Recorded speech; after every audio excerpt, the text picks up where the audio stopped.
Bonjour à tous, ravi de vous retrouver dans un nouveau JT des Voironnais. C'est tout un secteur de la ville qui s'apprête à faire peau neuve. Début de ces jours-ci des travaux sur l'artère des rues Quatre Chemins et Serre-Morens. Pour en parler, je reçois Jessica Forté. Bonjour. Bonjour Marie-Caroline. Vous êtes adjointe au déplacement, au stationnement et à la vie commerciale. Mais on commence, si vous le voulez bien, avec le sommaire et l'actualité de la semaine. Comment les commerces de proximité peuvent-ils adapter leurs techniques de vente aux nouveaux modes de consommation? La CCI se fait pédagogue à l'occasion de son Shop Tour connecté qui passait par Voiron. À Voiron, le site historique et la partie touristique. À Aigues-Noires, la fabrication et l'embouteillage de la Chartreuse. Le nouveau site a été officiellement inauguré il y a quelques jours au cœur du parc régional. Et puis, dans l'agenda, le théâtre amateur à l'honneur grâce au 16e Festival des Tréteaux de Voiron, la 2e biennale des orgues du Voironnais et un samedi tout en miel. Le Shop Tour connecté était à Voiron mercredi dernier, un outil itinérant de la Chambre de commerce et d'industrie de Grenoble pour aller à la rencontre de ceux qui doivent tous les jours composer avec les nouvelles attentes des clients. Olivier Escalon. Avec l'augmentation du commerce sur Internet, les points de vente doivent rester à la page pour se démarquer. Les évolutions technologiques peuvent les y aider. Dans plusieurs villes du département et ici à Voiron, le Shop Tour connecté apporte aux commerçants des solutions innovantes. Une initiative de la CCI de Grenoble. Aujourd'hui, la Chambre de commerce a voulu venir dans les territoires pour leur présenter les différentes fonctions numériques qu'on peut leur proposer et les innovations sur le commerce qui peuvent être adaptées aux petits commerçants. Caisse enregistreuse dotée d'un logiciel qui permet de faire ses comptes et de gérer ses stocks. Application destinée aux agences immobilières pour faire la visite virtuelle d'un lieu existant ou à venir. Ou encore photo à 360 degrés avec la société Voici mon 360. Alors le service consiste en fait à prendre des photos en 360 degrés afin d'optimiser la visibilité d'un point de vente physique sur Internet, donc sur le web via les recherches Google notamment. Mais l'innovation qui a attiré l'attention de Rebecca, c'est l'Imonier Magic Mirror. Un miroir inventé à Grenoble qui permet de diffuser des informations, des messages publicitaires et à terme de réaliser des essayages virtuels. C'est vrai que moi, pour mon commerce, je trouve que le miroir connecté peut être super intéressant parce que la cliente aura peut-être plus besoin d'aller dans les cabines d'essayage et ce sera une toute autre façon d'acheter et d'essayer un vêtement, peut-être au plus proche de ses attentes et de sa taille. Ça lui permettra peut-être de gagner encore plus de temps et d'être encore plus satisfaite. Bref, réinventer l'expérience client pour garder des commerces vivants. Le Shop Tour connecté a visité 5 territoires, le dernier devant la coupole de Villard-de-Lans le 27 septembre. Ça déménage. Pour des raisons de contraintes réglementaires, la Chartreuse ne peut plus être fabriquée à Voiron.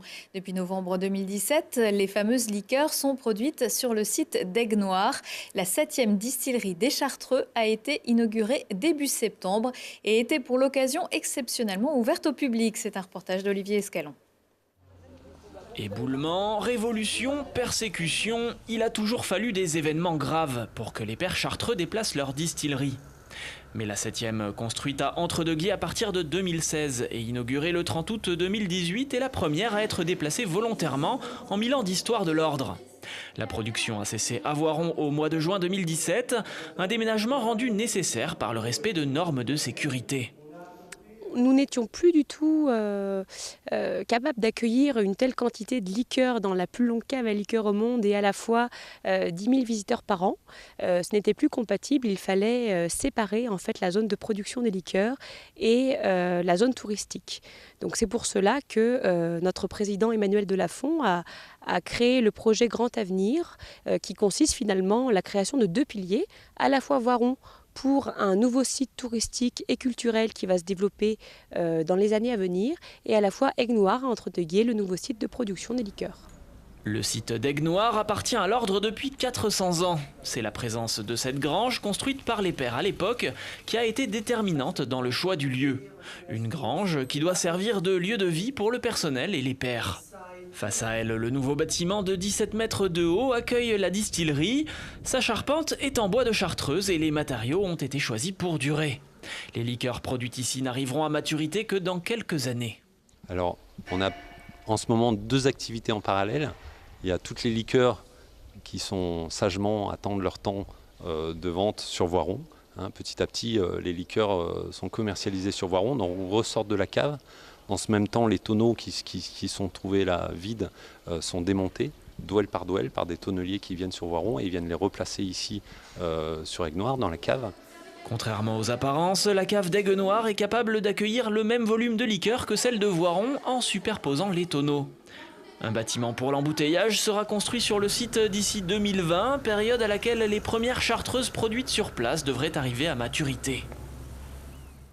Et un nouveau déménagement n'est pas prévu de sitôt. Le site d'Aigues-Noires a été structuré pour les 200 prochaines années.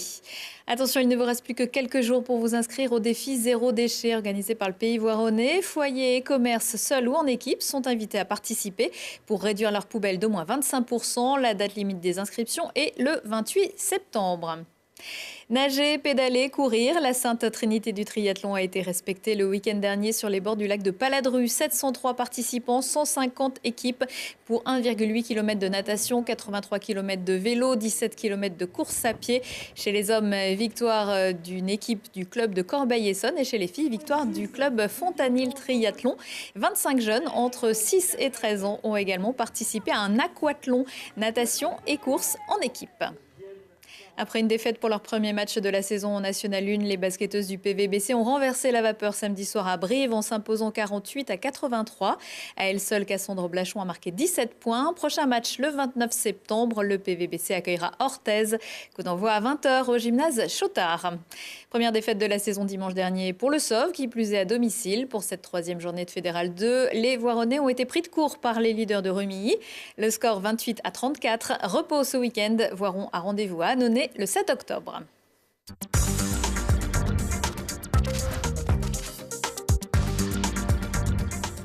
Les rues Serre-Morins et des 4 chemins se refont une beauté et entrent dans une période de travaux. Jessica Forté, je rappelle que vous êtes adjointe au maire en charge des travaux, du stationnement et de la vie commerciale. Quel est l'objectif de ces travaux ? L'objectif est relativement simple. Ces rues sont délaissées depuis des années. On le sait, on en a dressé le constat dès le début du mandat. Il a fallu un certain temps pour mener les réflexions. Mais le premier constat a été de dire qu'on ne voulait pas abandonner ces rues et les laisser dans l'état dans lequel elles étaient aujourd'hui. C'est pourquoi on engage de vastes travaux dans ce quartier de manière générale. En quoi vont consister ces travaux ? Alors, on refait à peu près tout, si je peux m'exprimer ainsi. Les enrobés vont complètement être faits sur la chaussée. Les trottoirs vont être redimensionnés pour être aux normes d'accessibilité. Nous allons embellir les espaces en essayant de végétaliser au maximum. La place de la République va être complètement refondue avec un chêne qui va être planté en plein milieu et des assises tout autour. On va avoir une réorganisation du stationnement, des arrêts minutes qui vont être créés, des espaces où des commerces pourront installer des terrasses. On va embellir complètement l'espace. D'autant que c'est un quartier historique de la ville, donc ce serait dommage de le laisser pour compte. Les travaux débutent ces jours-ci, ils sont prévus pour durer jusqu'à la mi-mars 2019. Pourquoi est-ce aussi long ? Alors, c'est aussi long parce qu'il n'y a pas seulement les travaux de surface qui vont être réalisés. En effet, on profite également de travaux d'assainissement qui sont réalisés sur ces rues, qui sont réalisés avec la collaboration du Pays Voironnais.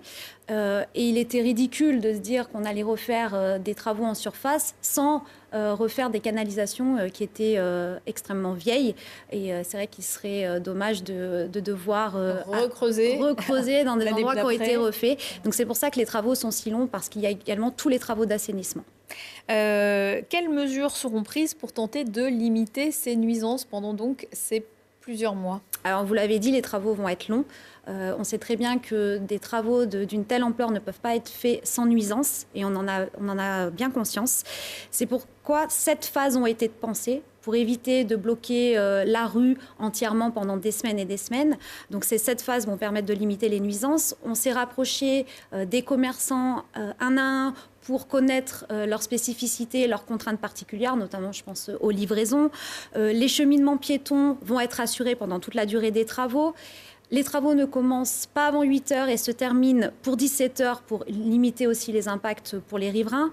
Le stationnement va être facilité grâce à un disque qui sera distribué aux clients des commerces qui pourront stationner gratuitement dans la zone périphérique des travaux.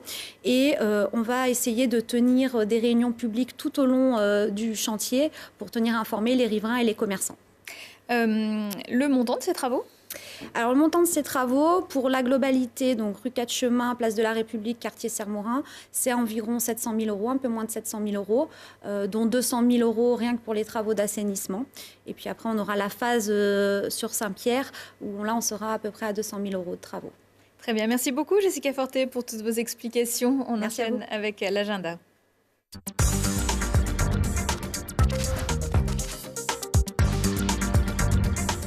Le 16e festival de théâtre amateur de Voiron s'installe à la salle des fêtes du 27 au 29 septembre. Au programme chaque soir à partir de 19h30, une première partie de 30 minutes suivie d'un spectacle à 20h45. Parmi les troupes qui se produiront, la compagnie du Houblon, la Grande Luciole, Interlude, les Pommes Dauphines ou le théâtre de l'Arc-en-Ciel. Une place aux jeunes comédiens en herbe sera également faite. La billetterie se fait sur place. Ce n'est que la 2e biennale des orgues du Voironnais et pourtant la programmation s'annonce particulièrement intéressante. Du 28 au 30 septembre, 4 églises, 6 concerts et 12 concertistes dont le jeu sera projeté sur grand écran. C'est l'orgue de l'église Saint-Bruno à Voiron qui accueillera pour débuter un maître, Bernard Haas, professeur à Munich et spécialiste de la musique pour orgue du XVIIe siècle. Ce sera vendredi à 18h30. Christine Barneron-Bain, co-titulaire de l'instrument que vous voyez sur ces images, se produira, elle, le samedi matin en compagnie d'Antoine Saint-Espèce, baryton au cœur de l'Opéra de Lyon. Des concerts mêlant orgue et jazz, baroque, chansons japonaises et musique de film sont également programmés dans d'autres communes. Le Pays Voironnais en a fait son miel. La collectivité organise régulièrement des événements pour promouvoir l'agriculture et les produits locaux. Samedi 29 septembre, Ferme et Forêt abordera la thématique du miel, des abeilles et de l'apiculture. Avec la visite de 3 fermes, la Miellerie du Lac à Paladru, l'Abeille Gourmande à Saint-Nicolas de Macherin et Maison Bali à Saint-Étienne-de-Crossé. Au programme des visites et des animations gratuites. C'est ainsi que s'achève ce JT des Voironnais. Retrouvez-nous le mercredi et en replay sur télégrenoble.net. Excellente semaine à tous.